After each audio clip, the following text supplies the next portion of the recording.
గారాల పట్టి. అనగనగా ఒక ఊర్లో రూప అనే చిన్నపిల్ల ఉండేది. ఇంట్లో వాళ్ళ అమ్మ, నాన్న, బామ్మ, అలాగే వాళ్ళ అన్నయ్య ఉండేవారు. రూప అంటే ఇంట్లో అందరికీ చాలా ఇష్టం. కానీ వాళ్ళ అన్నయ్య మాత్రం ఎప్పుడూ రూపని ఏడిపిస్తూ ఉండేవాడు. అది రూపకి చాలా కోపం తెప్పించేది. వాళ్ళ అన్నయ్య ఎప్పుడేడిపించినా అమ్మకి చెప్తూ ఉండేది.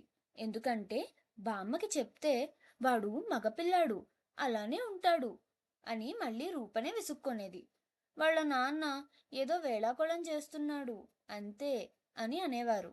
కానీ అమ్మ మాత్రం రూపని ఏడిపించవద్దని గట్టిగా గడ్డి పెడుతూ ఉండేది.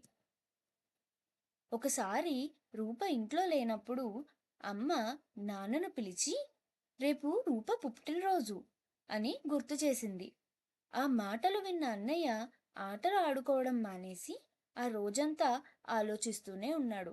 చెల్లి పుట్టినరోజు నాడు ఏమి ఇవ్వాలా అని. కానీ ఏమి ఇవ్వాలో తోచటం లేదు.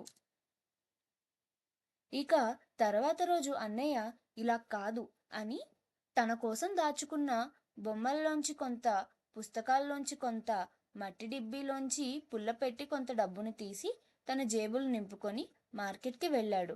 అక్కడికి వెళ్ళాక చెల్లికి ఏది బాగుంటుందా అని దీర్ఘంగా ఆలోచిస్తూ అన్నీ చూసుకుంటూ వస్తున్నాడు. కొంత దూరం వెళ్ళాక చిన్ని చిన్ని మువ్వలతో అందమైన పట్టీలు కనపడ్డాయి. అవి చూడగానే చెల్లెలి చిట్టి పాదాలు గుర్తుకు వచ్చి వెంటనే కొని తెచ్చేశాడు. సాయంత్రం అయ్యింది. అందరూ రూపకి పుట్టినరోజు శుభాకాంక్షలు చెప్తున్నారు. కానీ అన్నయ్య మాత్రం చెప్పడం లేదు అని రూప దిగులుగా ముఖం పెట్టి కూర్చుంది. అది చూసిన అన్నయ్య తన కోసం కొన్న పట్టీలు తీసుకొని వెళ్ళి ఇచ్చాడు.